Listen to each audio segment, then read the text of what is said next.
পৃথিবীতে কিছু দরজা আছে যা একবার খুললে আর সহজে বন্ধ করা যায় না। কিছু প্রশ্ন আছে যার উত্তর খুঁজতে গেলে জীবন পাল্টে যায়। আর কিছু দেহ আছে যা পুড়ে ছাই হয়ে গেলেও তার অন্তর পিছু ছাড়ে না। আজ রাতে ডিএস স্টুডিওতে সেই রকমই এক নিষিদ্ধ কাহিনীর পর্দা উঠবে। শরদিন্দু বন্দ্যোপাধ্যায় তার সেই কালজয়ী ভৌতিক সৃষ্টি, যেখানে ডাক্তার আর আইনজীবী মুখোমুখি হবেন এমন এক রহস্যের যার সমাধান বিজ্ঞানের খাতায়ও লেখা নেই। যদি জানতে চাও কেন মাঝরাতে বেজে ওঠে না থাকা টেলিফোন, কেন বন্ধ জানলার কাঁচ ভেঙে যায়, আর কার ছায়া লুকিয়ে থাকে নিথর দেহের আশেপাশে, তবে এক গভীর শ্বাস নাও, হেডফোনটা কানে লাগাও আর প্রস্তুত হও আজকে রাতটা ভয় পেতে। কারণ ভয় পাওয়ার জন্য এই গল্পটি যথেষ্ট। তাহলে চলুন আর দেরি না করে শুরু করা যাক আজকের গল্প, শরদিন্দু বন্দ্যোপাধ্যায়ের Dehantar. Welcome to our YouTube channel DS studio. গল্পের জগতে আপনাদেরকে স্বাগত। Smoking is injurious to health, it causes cancer. ধূমপান স্বাস্থ্যের পক্ষে ক্ষতিকর, এতে ক্যান্সার হতে পারে। নমস্কার বন্ধুরা, আমার চ্যানেলে আপনাদের সবাইকে স্বাগত। আমি আবারও চলে এসেছি আপনাদেরকে গল্পের জগতে নিয়ে যাব বলে। আমাদের চ্যানেলে আমরা বিভিন্ন ধরনের গল্প প্রচার করে থাকি। ভূতের গল্পে অনেক সময় ব্ল্যাক ম্যাজিক, দেবদেবী, ঝাড়ফুঁক, তন্ত্রমন্ত্র ইত্যাদির উল্লেখ থাকে। গল্পের লেখক রোমাঞ্চকর আবহাওয়া বা প্লট তৈরির খাতিরে এগুলি ব্যবহার করে থাকেন, কোনো রকম কুসংস্কার বা অযৌক্তিক ভীতিকে প্রশ্রয় দেওয়ার জন্য নয়। আমরা আশা করব আমাদের শ্রোতারাও সমস্ত রকম কুসংস্কার মুক্ত হয়ে খোলা মনে গল্প শোনার আনন্দে এই গল্পগুলি গ্রহণ করবেন।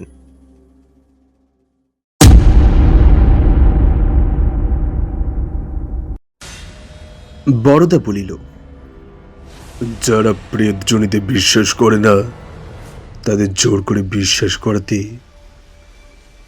যাওয়াটা উচিত নয়। আমি কখনো চেষ্টাও করি না, কেবল একবার। ক্লাবের ভৃত্যকে ভাঙের শরবত তৈরি করবার ফরমাস দেওয়া হয়েছিল। চন্দ্র যতই স্পৃহনীয় হোক, সেই সঙ্গে বরফ শীতল শরবত পেটে পড়িলে শরীর আরও সহজে স্নিগ্ধ হয়। আমরা সতৃষ্ণভাবে শরবতের প্রতীক্ষা করছিলাম। এইরূপ পরিবেশের মধ্যে বড়দা যখন বলিল, যারা প্রেতজনিতে বিশ্বাস করে না ইত্যাদি, তখন আমরা শঙ্কিত হয়ে উঠিলাম। ছুঁচের মতো সূক্ষ্মাগ্র এই প্রস্তাবনটি যে অচিরাত ফাল হইয়া গল্পের আকার দেখা দিবে তাহাতে কারো সন্দেহ রহিল না। ভূতের গল্প শোনার পক্ষে গ্রীষ্মের চাঁদনি রাত্রি অনুকূল নয়, এই জন্য শীতের সন্ধ্যা কিংবা বর্ষার রাত্রি প্রশস্ত। কিন্তু বড়দা যখন ভণিতা করিয়াছে তখন আর নিস্তার নেই। ভাগ্যক্রমে এই সময় শরবত আসিয়া পড়িল। আমরা প্রত্যেকে একটি করিয়া ঠান্ডা গ্লাস তুলিয়া নিলাম। পৃথ্বী গ্যালাসের কোনায় একটি ছোট চুমুক দিয়ে বলল, আহ, দুনিয়াটা যদি মন্ত্র বলে এই শরবতের মতো ঠান্ডা হয়ে যেত। বড়দা বলিল, দুনিয়া বলতে তুমি কি বোঝো? এই ভারতবর্ষেই এমন জায়গা আছে যেখানে এখন বরফ পড়ছে। গত বছর এই সময় আমি পাহাড়ে বেড়াতে গিয়েছিলাম, দেখলাম দিব্যি শীত। প্রশ্ন করিলাম, পাহাড়ে? কোন পাহাড়ে? বড়দা বলিল, মনে করো মসুরি কিংবা নৈনিতাল। নাম বলবো না, তবে শৌখিন হাওয়া বদলানোর জায়গা নয়। আমার বড় কুটুম সেখানে বদলি হয়েছেন, তার নিমন্ত্রণে মাসখানেক গিয়েছিলাম। সেখানে একটা ঘটনা ঘটেছিল। অমূল্য সন্দিগ্ধভাবে বলিল, ঘটনা না হয়ে ঘটেছিল, কিন্তু পাহাড়ের নাম। কিন্তু কি? পাহাড়ের নাম বলতে লজ্জা কিসে? বড়দা বলিল, লজ্জা নেই। যে গল্প তোমাদের শোনাতে যাচ্ছি তার পাত্র পাত্রী সবাই জীবিত, তাই একটু ঢাকাঢাকি দিয়ে বলতে হচ্ছে। মাঝে মাঝে উৎকট ব্যাপার ঘটে যায়। আচ্ছা, সে যাই হোক, গল্পটা বলি শোনো। হিল স্টেশনে যারা বাস করেন তাদের চালচলন একটু বিলেতি ঘেঁষা হয়ে পড়ে। পুরুষেরা সচরাচর কোট প্যান্ট পরেন, আর মেয়েরা অবশ্য শাড়ি ছাড়েননি। কিন্তু হাবভাব ঠিক দেশি বলা চলে না। টেবিলে বসে স্ত্রী পুরুষের একসঙ্গে খাওয়া, ডিনারের পর দু এক পেগ হুইস্কি বা পোর্ট, এইসব সামাজিক ব্যবহারের অঙ্গ হয়ে গেছে। দোষ দেয়া যায় না, শীতের রাজ্যে শীতের নিয়ম মেনেই তো চলতে হবে। শ্যালকের চিঠি পেয়ে আমি তো গিয়ে পৌঁছলুম। 2-4 দিন থাকতে না থাকতেই গায়ে বেশ গতি লাগলো। আমার শ্যালকটি দারুণ মাংসাশী, বাড়িতে রোজ মুরগি মাটনের শ্রাদ্ধ চলছে। তারপর পাহাড়ে ঘুরে বেড়ানো, ঘন্টায় ঘন্টায় খিদে পায়। জায়গাটা সত্যি চমৎকার, যেমন জল হাওয়া তেমনি তার প্রাকৃতিক দৃশ্য। কয়েকটি নতুন বন্ধু জুটে গেল। এখানে 10-12 ঘর বাঙালি আছেন, সকলেই ভারী মিশুকে। নতুন লোক পেলে খুব খুশি হন। এটি ছোটকার সঙ্গে আলাপ হলো। তার নাম প্রমোদ রায়। বয়স ওই 25-26। যেমন মিষ্টি চেহারা তেমনি নরম স্বভাব। ভালো সরকারি চাকরি করে। মনটা অতি আধুনিক না হলেও উগ্র নয়। প্রায় রোজই বিকেলবেলা টেনিস খেলে ফেরবার পথে আমাদের বাসায় ঢু মারত। ছোকরা অবিবাহিত, একলা থাকে, তাই আমাদের সঙ্গে খানিক গল্প গুজব করে 2-1 পেয়ালা চা কিংবা ককটেল সেবন করে সন্ধ্যার পর বাসায় ফিরত। একদিন কথায় কথায় আমার শ্যালক প্রেত জনির কথা তুললেন। বললেন, ওহে প্রমোদ, তোমরা তো ভূত প্রেত কিছুই মানো না। আমাদের বড়দা একজন পাকা ভূতজ্ঞানী ব্যক্তি। ভূতের প্রমাণ যদি চাও ওর কাছে পাবে। প্রমোদ হেসে উঠল, বলল, আপনি একজন শিক্ষিত ব্যক্তি হয়ে এইসব বিশ্বাস করেন? কথাটা সে হালকাভাবে বললেও গায়ে লাগলো। বললুম, শিক্ষিত লোকেরা এমন অনেক জিনিস বিশ্বাস করে যা বিশ্বাস করতে অশিক্ষিত লোক লজ্জা পাবে। যথা? যথা ফ্রেডিয়ান সাইকো অ্যানালাইসিস কিংবা প্যাভলভের বিহেভিয়ারিজম। প্রমোদ হাসতে লাগলো। সে বুদ্ধিমান ছেলে, তাই এরে তর্ক করল না। ভূতের কথা ওখানে চাপা পড়ল। আমার পাহাড়ে আসার পর 2 হপ্তাহ কেটে গেল। দিব্যি আরামে আছি, ওজন বেড়ে যাচ্ছে। মনে চিন্তা নেই, গায়ে ঘাম নেই, বিছানায় ছাড় পোকা নেই। খাওয়া, ঘুমোনো আর ঘুরে বেড়ানো, এই 3 কাজে দিবা রাত্রি কোথা থেকে কেটে যায় বুঝতেই পারি না। জীবনের এরকম সুসময় কুৎসিত এসে পড়ে, কিন্তু বেশি দিন থাকে না। প্রমোদ একদিন আমাদের চায়ের নিমন্ত্রণ করলো। আমি আর শ্যালক যথাসময়ে তার বাসায় উপস্থিত হলুম। আর কেউ নিয়ন্ত্রিত হয়নি জানতো, কিন্তু গিয়ে দেখি একটি তরুণী রয়েছেন। একে আগে কখনো দেখিনি। সুন্দরী, তন্নি দীর্ঘাঙ্গী, মুখে একটু বিষাদের ছায়া। সাজসজ্জায় প্রসাধনে বর্ণবাহুল্য নেই, কিন্তু যত্ন আছে। চেহারা দেখে বয়স 20-21 মনে হয়, হয়তো 2-1 বছর বেশি হতে পারে। শ্যালক খুব আগ্রহের সঙ্গে তাকে সম্ভাষণ করলেন। এই যে মিসেস দাস, কি সৌভাগ্য, আপনার সাথে দেখা হয়ে গেল। উনি ধরে নিয়ে এলেন। প্রমোদ তখন মহিলাটির সঙ্গে আমার আলাপ করিয়ে দিল। ইশারায় বুঝলুম মিসেস দাস বিধবা। শহর থেকে মাইল 3 দূরে হরজটা নামে একটি উঁচু গিরিশিখর আছে। খুব ছোট জায়গা, মাত্র 10-12টি বাংলো আছে। সেইখানে মিসেস দাস থাকেন। হরজটা থেকে শহরের পথ সুগম নয়, মাঝে একটা উপত্যকা পড়ে। তাই সেখানে যারা থাকেন তারা মাঝে মাঝে শহরে এসে আবশ্যক মতো কেনাকাটা করে নিয়ে যান। চা কেক সহযোগে গল্প চলতে লাগলো। লক্ষ্য করলুম মিসেস দাস একদিকে যেমন সম্পূর্ণরূপে আধুনিকা, অন্যদিকে তেমনি শান্ত আর সংযত। তার সুন্দর চেহারাটা একটা প্রবল আকর্ষণ আছে, অথচ তার সঙ্গে খুব বেশি ঘনিষ্ঠতা করাও চলে না।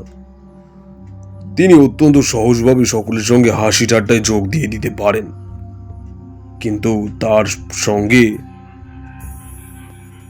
প্রগলভতা করার সাহস কারুর নেই। তারই সুকুমারত্বই যেমন বর্ম। প্রমোদকেও সেই সঙ্গে লক্ষ্য করলুম। এতদিন বুঝতে পারিনি যে তার জীবনে প্রেম ঘটিত কোনো জটিলতা আছে। এখন দেখলাম বেচারা একেবারে হাবুডুবু খাচ্ছে। কম্পাসের কাঁটা অন্য সময় ঠিক থাকে, কিন্তু চুম্বকের কাছে এলে একেবারে অধীর অসংবৃত হয়ে পড়ে। প্রমোদেরও অবস্থা সেই রকম। তার প্রতিটি কথা, প্রতিটি অঙ্গভঙ্গি প্রকাশ করে দিচ্ছে যে ওই মেয়েটিকে সে ভালোবাসে। লোক লজ্জার খাতিরেও মনের অবস্থা লুকোবার ক্ষমতা তার নেই। অথচ মিসেস দাস বিধবা, হন প্রগতিশীলতা আধুনিকা, তবু হিন্দু বিধবা। মনে মনে উত্তেজিত হয়ে উঠলুম। পাহাড়ের হিমেল হাওয়ায় এই যে বিচিত্র রোম্যান্স অঙ্কুরিত হয়ে উঠেছে, এর পরিণতিটা কোথায়? চায়ের পর্ব শেষ হতেই মিসেস দাস উঠে পড়লেন। দিনের আলো থাকতে থাকতে তাকে হরজটায় ফিরতে হবে। তিনি আমাদের 3 জনকে দৃষ্টির আমন্ত্রণে টেনে নিয়ে বললেন, একদিন হরজটায় আসুন না, একটু নিরিবিলি এই যা, নইলে খুব সুন্দর জায়গা। এমন সূর্যোদয় পৃথিবীতে আর কোথাও দেখা যায় না, আসবেন। আমরা গলার মধ্যে ধন্যবাদ সূচক আওয়াজ করলাম। তিনি চলে গেলেন। তারপর আরো কিছুক্ষণ বসে আমরাও উঠলুম। অতিথি সৎকারের যথোচিত চেষ্টা সত্ত্বেও প্রমোদ ক্রমাগত অন্যমনস্ক হয়ে পড়েছে দেখে তাকে আর কষ্ট দিতে ইচ্ছে হলো না। বাড়ি ফেরার পথে শ্যালককে জিজ্ঞেস করলুম, কি হে, ব্যাপার কি? ভেতরে কিছু কথা আছে নাকি? শ্যালক আমার দিকে চেয়ে মুচকি হাসলেন। তুমিও লক্ষ্য করেছো দেখছি। আমি গুজব শুনছিলুম আর চোখে দেখলাম। প্রমোদ সাবিত্রীকে বিয়ে করার জন্য ক্ষেপে উঠেছে। ওর নাম বুঝি সাবিত্রী? তা উনি কি বলেন? যতদূর শুনেছি সাবিত্রীর মতো নেই। মতো নেই কেন? হিন্দু সংস্কার না অন্য কিছু? তা ভাই ঠিক বলতে পারি না। কতটা সংস্কার হতে পারে, আবার কতকটা মৃত স্বামীর প্রতি ভালোবাসাও হতে পারে। জিজ্ঞেস করলো, স্বামী কতদিন মারা গেছেন? শ্যালক বললেন, তা প্রায় বছর দুয়েক হতে চলল। ভদ্রলোক রেলের ইঞ্জিনিয়ার ছিলেন, হঠাৎ রেলে কাটা পড়লেন। তোমার সঙ্গে পরিচয় ছিল? সামান্য, খুব রাশভারী জবরদস্ত লোক। বয়স আন্দাজ 35 বছর হয়েছিল। মাত্র বছরখানেক সাবিত্রীকে বিয়ে করেছিলেন। মিসেস দাস হরজটায় থাকেন কেন? বাড়িটা দাসের ছিল, সাবিত্রী উত্তরাধিকার সূত্রে পেয়েছে। তাছাড়া দাস অন ডিউটি মারা গিয়েছিলেন, তাই রেলওয়ে থেকে তাকে একটা বিধবা মাসারা পাই, তাইতেই চলে। সাবিত্রী কেমন মেয়ে তোমার মনে হয়? খুব ভালো, অমন মেয়ে আর দেখা যায় না। এই বয়সে একলা থাকে, কিন্তু কেউ কখনো ওর নামে একটা কথা বলতে পারেননি। বিধবা বিবাহ সম্বন্ধে তোমার মতামত কি? এরকম ক্ষেত্রে হওয়াই ভালো। সারা জীবন অতীতের পানে চেয়ে কাটিয়ে দেওয়ার কোনো মানেই হয় না। ছেলেপুলে থাকলেও বা কথা ছিল, কিন্তু সাবিত্রী মনে হয় আর বিয়ে করবে না। এই ঘটনার পর আরো দিন 10 কেটে গেল। প্রমোদ আর আসেনি। আমরা তার মনের কথা আঁচ করেছি বলেই বোধহয় সে আমাদের এড়িয়ে যাচ্ছে। আমরাও স্বর্গহাতে বিদায় নেওয়ার সময় হলো। আমি পাত্তারি গুটোচ্ছি, এমন সময় একদিন প্রমোদ এলো। একটু লজ্জা লজ্জা ভাব, 2-4 কথার পর বলল, মিসেস দাস চিঠি লিখে আমাদের 3জনকে হরজটায় নিমন্ত্রণ করেছেন সূর্যোদয় দেখবার জন্য। যাবেন? আমার কোনো আপত্তি ছিল না, কিন্তু শ্যালক আপত্তি তুললেন। সূর্যোদয় দেখতে হলে তার আগের রাত্রে গিয়ে হরজটায় থাকতে হয়, কিংবা রাত্রি 2টোর সময় এখান থেকে বেরোতে হয়। সে কি সুবিধে হবে? প্রমোদ পকেট থেকে চিঠি বার করে বলল, তার চিঠি পড়ে দেখুন, অসুবিধে বোধহয় হবে না। চিঠিতে লেখা ছিল, প্রীতি নমস্কারান্তে নিবেদন। প্রমোদবাবু, দেখছি আমার সেদিনের নিমন্ত্রণ আপনারা মুখের কথা মনে করেছেন। আমি কিন্তু সত্যিই আপনাদের 3জনকে নিমন্ত্রণ করেছিলুম। আসুন না, রাত্রে আমার বাড়িতে থেকে সকালে সূর্যোদয় দেখবেন। কষ্ট হবে না। আমার বাড়িতে 3জন অতিথিকে স্নান দেওয়ার মতো জায়গা আছে। কবে আসবেন জানাবেন, কিংবা না জানিয়ে যদি এসে উপস্থিত হন তাহলেও খুশি হব। আশা করি ভালো আছেন। এরপর আর শালকের আপত্তি রইল না। প্রমোদ উৎসাহিত হয়ে বলল, আজ শনিবার আছে, চলুন না আজই যা যাক। 5টার সময় বেরোলে সন্ধ্যের আগে পৌঁছানো যাবে। তাই ঠিক করে বেরিয়ে পড়া হলো। হরজটা শিকড়টি উপত্যকা থেকে দেখা যায়। সত্যি হরজটা নামটি সার্থক। যেন ধ্যানমগ্ন মহাদেবের জটা বাঁকিয়ে বাঁকিয়ে ওপরে উঠেছে। তার খাঁজে খাঁজে সাদা বাংলোগুলি ধুতরা ফুলের মতো ফুটে আছে। এ অপূর্ব দৃশ্য, কিন্তু সেখানে পৌঁছবার রাস্তাটি অপূর্ব নয়। 3 মাইল পথ হাঁটতে হাঁটতে পাক্কা 2.5 ঘন্টা লাগলো। আমরা যখন মিসেস দাসের বাংলোর সামনে গিয়ে হাজির হলুম, তখন দিনের আলো ফুরিয়ে এসেছে। তবু হরজটার কুটিল কুণ্ডলিতে সূর্যাস্তের আবির লেগে আছে। মিসেস দাস বাড়ির সামনের বারান্দায় ইজি চেয়ারে বসে আছেন। উৎফুল্ল কলকাকলি দিয়ে আমাদেরকে অভ্যর্থনা করলেন। আমাদের দেখে তার এই অকৃত্রিম আনন্দ বড় ভালো লাগলো। শোনা যায় আসন্ন দুর্ঘটনা সামনে কালো ছায়া ফেলে তার আগমন বার্তা জানিয়ে দেয়। কিন্তু আশ্চর্য, সেদিন দুর্ঘটনার বিন্দুমাত্র পূর্বাভাস পাইনি। সে পার্বত্য সন্ধ্যার গৈরিক ছিল। মনে হয়েছিল এ আলো নয়, অপরূপ এক দৈবী প্রসন্নতা। তার আড়ালে সে লেশমাত্র অশুভ লুকিয়ে থাকতে পারে তা কল্পনা করাও যায় না। আমার বোধ হয় প্রমোদ কিছু আভাস পাই। মিসেস দাস আমাদের বাড়ির ভেতরে নিয়ে গেলেন। গরম জলে মুখ হাত ধুয়ে ড্রয়িং রুমে এসে দেখি চা তৈরি। বাড়িতে পুরুষ চাকর নেই, দুটি পাহাড়ি মেয়ে মানুষ কাজকর্ম রান্না বান্না করে এবং রাত্রে ওখানেই থাকে। হরজটাই এখনো বিদ্যুৎ বাতি এসে পৌঁছায়নি। কেরোসিন ল্যাম্পের মোলায়েম আলোয় চা খেতে বসলুম। মিসেস দাস চাকরানীদের সাহায্যে আমাদের পরিচর্যা করতে লাগলেন।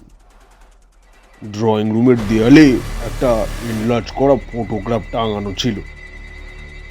দূর থেকে ভালো করে দেখতে পাচ্ছিলাম না। চা খাওয়া শেষ হলে তার কাছে গিয়ে দাঁড়ালুম। ইনি অকাল মৃত্যু মিস্টার চওড়া চিবুকের মাঝখানে খোঁজ, চোখের দৃষ্টি একটু কড়া। ফটো তোলবার সময় ঠোঁটের কোণে যে হাসি আনার নিয়ম আছে সেটি অবশ্য রয়েছে, কিন্তু হাসি দিয়ে চরিত্রের দৃঢ় বলিষ্ঠতা ঢাকা পড়ে। মনে মনেই মুখখানার সঙ্গে প্রমথরও নরম মিষ্টি মুখের তুলনা করছি। এমন সময় পাশে মৃদু কণ্ঠের আওয়াজ হলো। আমার স্বামী। দেখলুম মিসেস দাস আমার পাশে এসে দাঁড়িয়েছেন। তারপর প্রমোদ হেসে দাঁড়াল। মিসেস দাস কিছুক্ষণ ফটোর দিকে তাকিয়ে থেকে চৌকিতে প্রমোদের পানি চাইলেন। তার মুখখানি শান্ত, মুখ দেখে মনের কথা ধরা যায় না। তবু সন্দেহ হলো ইনিও আমারই মতো ফটোর সঙ্গে প্রমোদের মুখ তুলনা করলেন। আমরা আবার ফিরে এসে বসলুম। মেয়ে মানুষের মন বোঝা সহজ নয়, বিশেষত মিসেস দাসের মতো মেয়ের জন্য।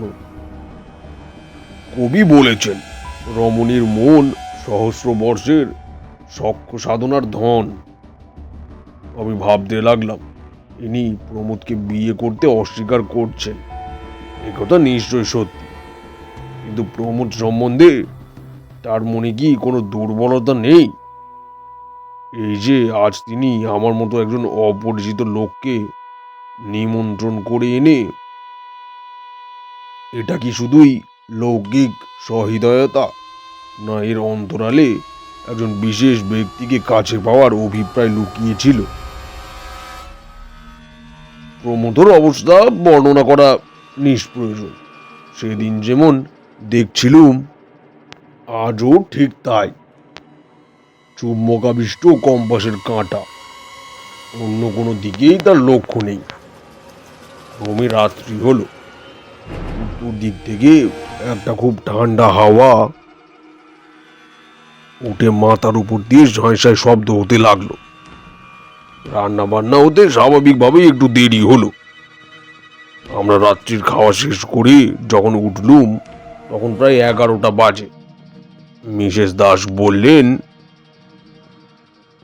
আপনারা শুয়ে পড়ুন গিয়ে, সকাল 3:30-এর আগে কিন্তু উঠতে হবে, নইলে সূর্যোদয়ের সব সৌন্দর্য দেখতে পাবেন না। ভাবনা হলো এখন শুতে গেলে 3:30টার সময় ঘুম ভাঙবে কি? যদি ভাঙে আজকের অভিযানটাই ব্যর্থ হয়ে যাবে। জিজ্ঞেস করলুম, অ্যালার্ম ঘড়ি আছে কি?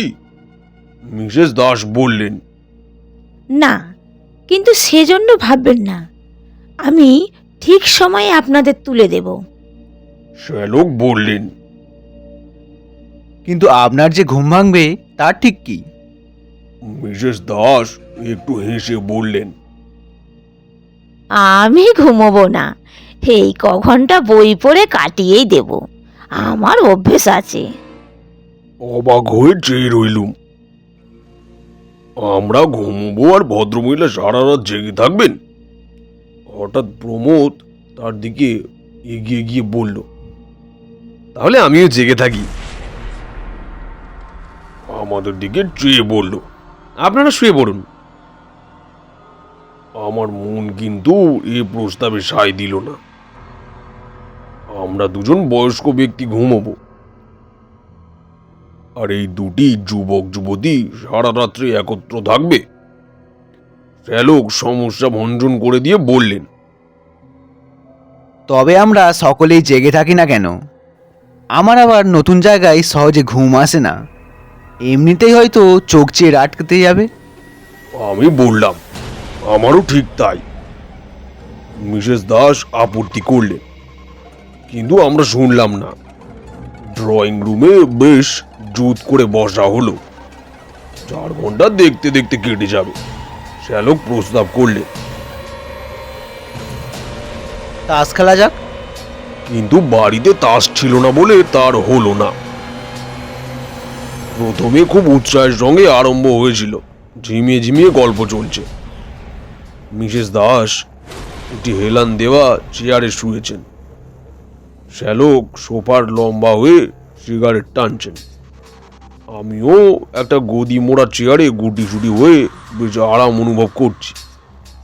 কেবল প্রমোদ অস্থিরভাবে ঘরময় ঘুরে বেড়াচ্ছে। এটা ওটা নাড়ছে, আলোটা কখনো কমিয়ে দিচ্ছে, কখনো বাড়িয়ে দিচ্ছে। মিসেস দাসের শান্ত চোখ তাকে অনুসরণ করছে। 12টা বাজলো।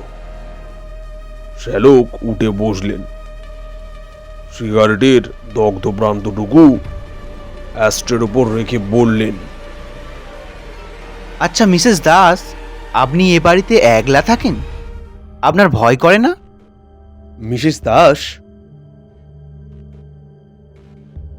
মাথার ওপর ভুরু তুলে বললেন, ভয়? কিসের ভয়? বাড়ির মাথার ওপর ঠান্ডা বাতাসটা সাঁই সাঁই করে শব্দ করে চলেছে।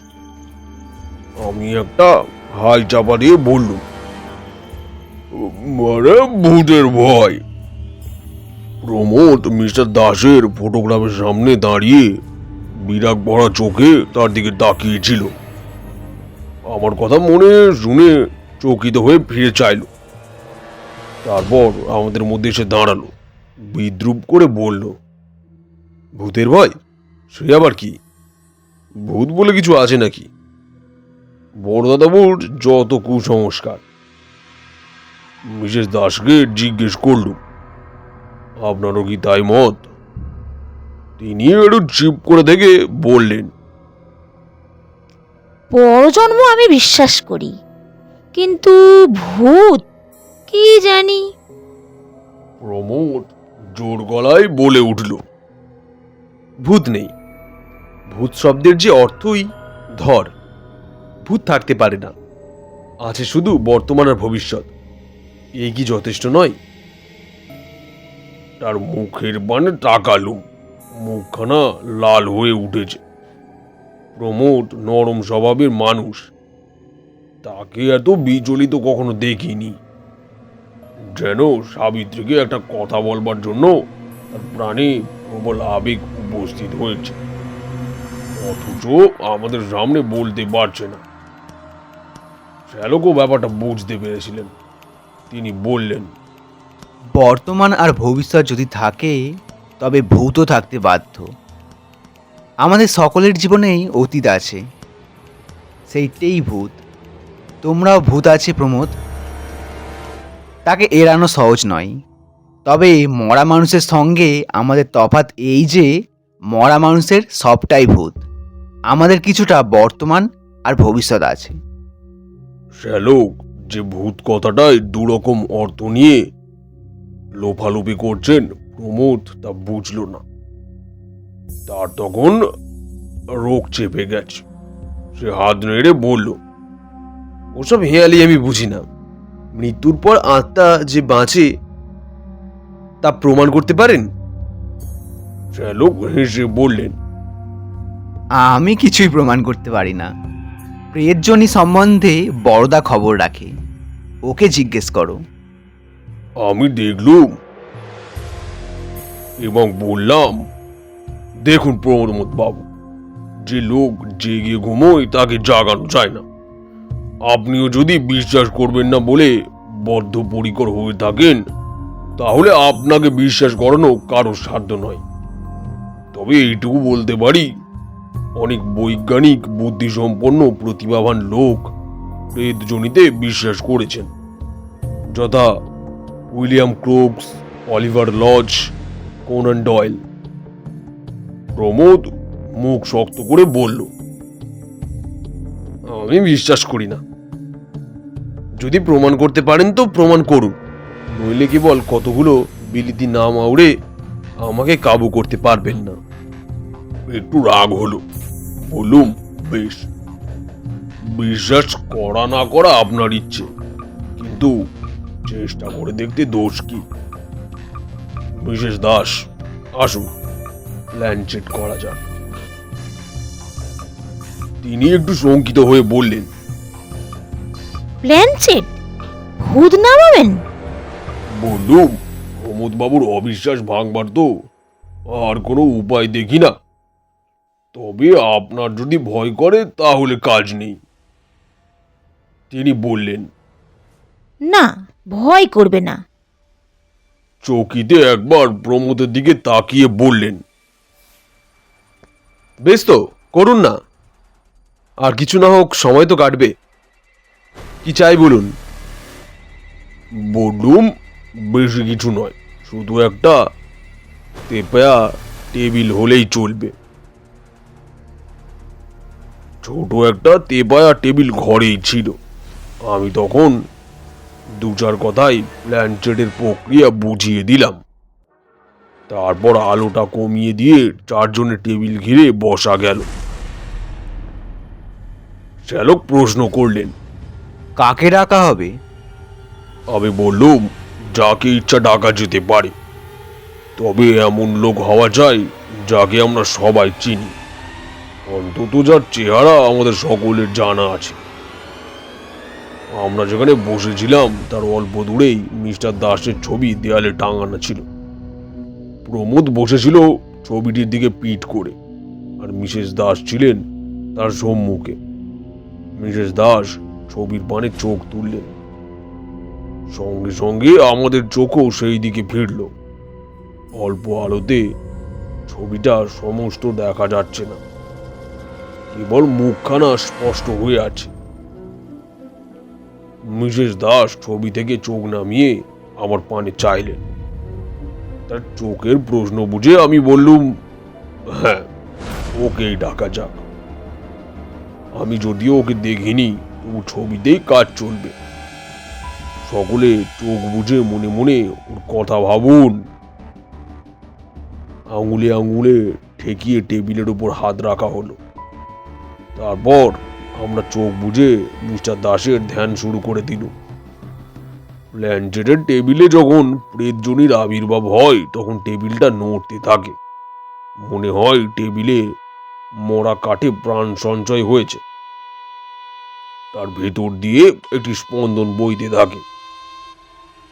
আমরা প্রায় 10 মিনিট বসে রইলুম, কিন্তু টেবিল নড়ল না। তার মধ্যে জীবন সঞ্চার হলো না। তখন চোখ খুলে আর সকলের পানে তাকালো।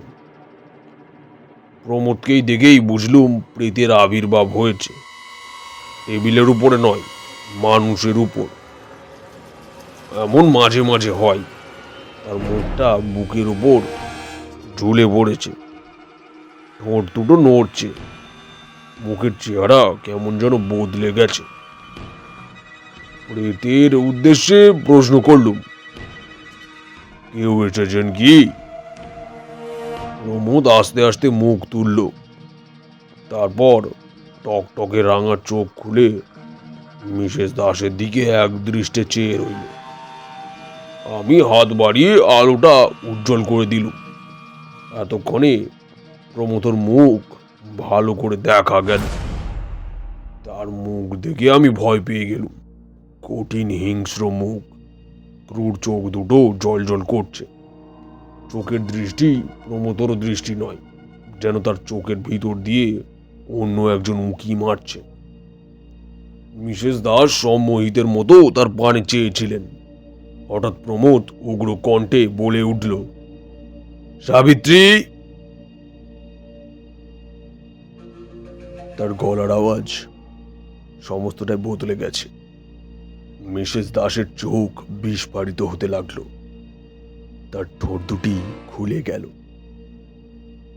তারপর তিনি চিৎকার করে উঠে বললেন, হ্যাঁ, তুমি তুমি এই বলে তিনি অজ্ঞান হয়ে পড়ে গেলেন। তারপর যা কাণ্ড বাঁধল তা বর্ণনা করা যায় না।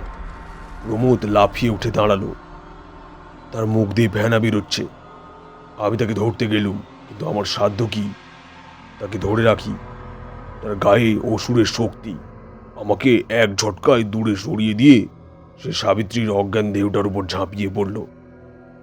তাকে দুহাতে ঝাঁকানি দিতে দিতে গজরাতে লাগলো, তুমি কি আবার বিয়ে করতে চাও? দেব না, দেব না, তুমি আমার। ভেবে দেখো, প্রমোতর মুখ দিয়ে এই কথাগুলো বেরোচ্ছে, কিন্তু আমাদের তখন ভাববার সময় নেই। আমি আর ঝালক দুজনে মিলে টেনে প্রমোদকে আলাদা করলুম। ইতিমধ্যে পাহাড়ি চাকরানি দুটো চেঁচামেচি শুনে এসে পড়েছিল। তারা সাবিত্রীকে তুলে নিয়ে উঁচের উপর শুইয়ে দিল। আমরা প্রমোদকে টেনে নিয়ে চললুম স্নান ঘরের দিকে। এখানে তাকে মেঝে ফেলে মাথায় বালতি বালতি জল ঢালতে লাগলুম। চিৎকার করে বলতে লাগলুম, আপনি চলে যান, চলে যান। না, না, যাব না, সাবিত্রীকে বিয়ে করতে দেব না।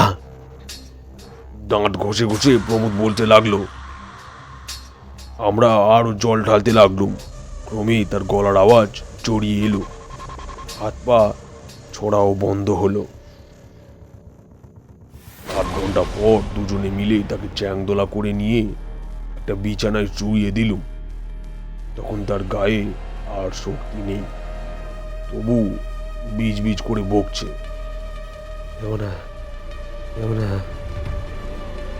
শ্যালককে তার কাছে বসিয়ে ড্রয়িং রুমে গেল।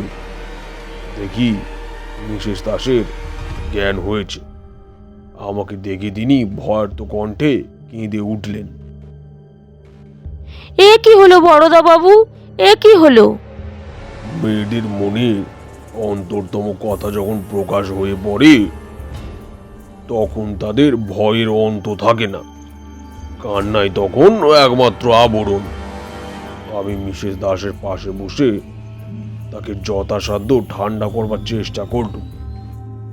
তারপর চাকরানীদের বললুম, এক পেয়ালা কড়া চা শিগগির করে নিয়ে এসো। সেদিন সূর্যোদয় দেখা মাথায় উঠল। দুই ঘরে দুই রুগীর পরিচর্যা করতেই বেলা 7টা বেজে গেছে। যা হোক, মিসেস দাস তো সামলে উঠলেন, কিন্তু প্রমোদ সেই বিছানায় শুয়ে ঘুমিয়ে পড়ল।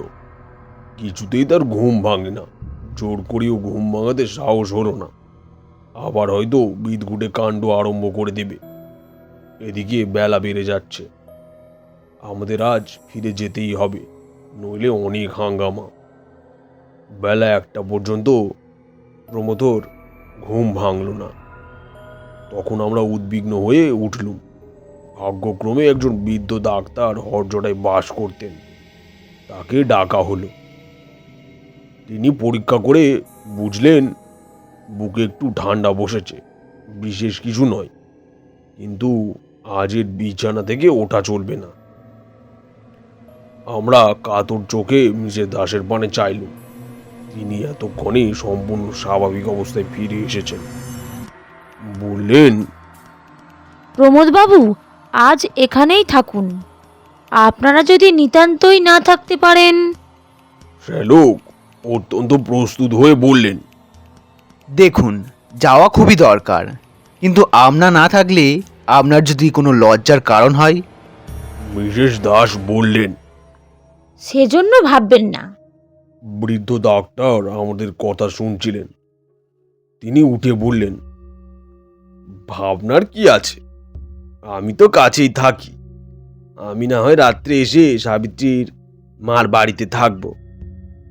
দরকার হলে আমার স্ত্রী এসে থাকতে পারেন, আপনারা ফিরে যান। বৃদ্ধ ডাক্তারটি মরমী লোক, অযথা প্রশ্ন করেন না। আমরা অনেকটা নিশ্চিত হয়ে বেরিয়ে পড়লুম। প্রমোদ সম্বন্ধে চিন্তার কারণ নেই। ঘুম ভাঙলেই সে সহজ মানুষ হয়ে পড়বে। বেরুবার সময় মিসেস দাস আমাদের একটু আড়ালে ডেকে বললেন, কাল রাত্রির ঘটনা নিয়ে কোনো আলোচনা না হলেই ভালো হয়। আমরা আশ্বাস দিয়ে বললুম, আপনি নিশ্চিন্ত থাকুন। তারপর হরছটা থেকে নেমে এলুম। পরদিন সন্ধ্যের সময় খবর পেলুম প্রমোদ ফিরে এসেছে, কিন্তু সে আমাদের সঙ্গে দেখা করতে এলো না। এদিকে আমার সময় ফুরিয়ে এসেছে, 2-1 দিনের মধ্যে বেরুতে হবে। ভাবলুম যাই, আমি প্রমোদের সঙ্গে দেখা করে আসি। ওই সব ব্যাপারের পর তার হয়তো আসতে সংকোচ হচ্ছে। পরদিন সকালবেলা বেরিয়ে ফেরার পথে তার বাসায় গেল। সদর দরজা বন্ধ। কড়া নাড়তেই প্রমোদ এসে দৌড় খুলে দাঁড়ালো। তার চেহারায় কি একটা সূক্ষ্ম পরিবর্তন হয়েছে। সে কটমট করে কিছুক্ষণ আমার পানে চেয়ে রইল, তারপর দড়াম করে আমার মুখের ওপর দরজা বন্ধ করে দিল। প্রমোদর সঙ্গে আমার এই শেষ দেখা। তারপর দিনই পাহাড় থেকে নেমে এলুম। এই পর্যন্ত বলিয়া বরদা থামিল। ইতিমধ্যে চাঁদ অনেকখানি উপরে উঠিয়াছে। ভাঙে নেশায় বরদার গল্প শুনিয়াই হোক, বাতাস বেশ ঠান্ডা লাগিতেছে। পৃথ্বীশ প্রশ্ন করল, তোমার গল্প এখানেই শেষ না আরো কিছু আছে? বরদা একটা সিগারেট ধরিয়া বলিল, আর একটু আছে। মাসখানেক পর শ্যালকের কাছ থেকে এক চিঠি পেলুম। তিনি এক আশ্চর্য খবর দিয়েছেন। সাবিত্রীর সঙ্গে প্রমোদর সিভিল ম্যারেজ হয়ে গেছে। আমার ধারণা হয়েছিল যে ব্যাপার ঘটেছে, তারপর তাদের বিয়েটা অসম্ভব। প্রমোদ যে শেষকালে আমার সঙ্গে এমন রূঢ় ব্যবহার করেছিল সেটা আমিও তার ব্যর্থতার প্রক্রিয়ার মনে করেছিলাম, কিন্তু দেখলুম আমার হিসেবে আগাগোড়াই ভুল। শ্যালক আরেকটি খবর দিয়েছেন, সেটি আরো অদ্ভুত। এই অল্প সময়ের মধ্যে প্রমোদর চেহারায় নাকি অনেকখানি বদলে গিয়েছে। সকলেই বলছে তার চেহারা ক্রমশ গতাসু মিস্টার দাসের মতো হয়ে দাঁড়াচ্ছে। এমনকি তার চিবুকের মাঝখানে একটা খাঁজ দেখা গিয়েছে। সিগারেটে একটা লম্বা টান দিয়ে বরদা বলিল, এতক্ষণ আমি সরলভাবে ঘটনাটি বলে গেছি, নিজের টিক্কা টিপ্পনি কিছুই দিন। এখন তোমরাই এর টিক্কা টিপ্পনি করো। এটা কি মিস্টার দাসের প্রেতাত্মা প্রমোদকে তার দেহ থেকে উৎখাত করে নিজে কায়েমি হয়ে বসে আছেন এবং নিজের বিধবাকে আবার বিয়ে করেছেন, কিংবা আর কি হতে পারে? আমরা কেউই উত্তর দিলাম না। তখন বরদা কতকটা নিজের মনেই বলিল, যদি তাই হয় তাহলে প্রমোদর আত্মাটার কি হলো? কোথায় গেল সে? আকস্মাৎ একটি দীর্ঘ আর্ত কর্কশ চিৎকার ধ্বনি হইল। আমরা চমকিয়া ঊর্ধ্বে চাহিলাম। দেখিলাম বাবুদের মতো একটা পাখি চাঁদের উপর দিয়া উড়িয়া যাইতেছে। কালো কৃকণ পাখা মিলিয়া পাখিটা ক্রমে দূরে চলিয়া গেল। কণ্টকিত দেহে আমরা চাহিয়া রইলাম। তো বন্ধুরা, আজকের গল্পটি এখানেই শেষ হচ্ছে। গল্পটি কেমন লাগলো কমেন্ট করে জানাতে একেবারেই ভুলবেন না। ভালো লাগলে অবশ্যই একটি লাইক দেবেন এবং চ্যানেলে নতুন হয়ে থাকলে চ্যানেলটিকে সাবস্ক্রাইব করে আমাদের পাশে থাকবেন। তো আজকের মতো এখানেই, দেখা হচ্ছে পরের কোনো গল্পে। নমস্কার।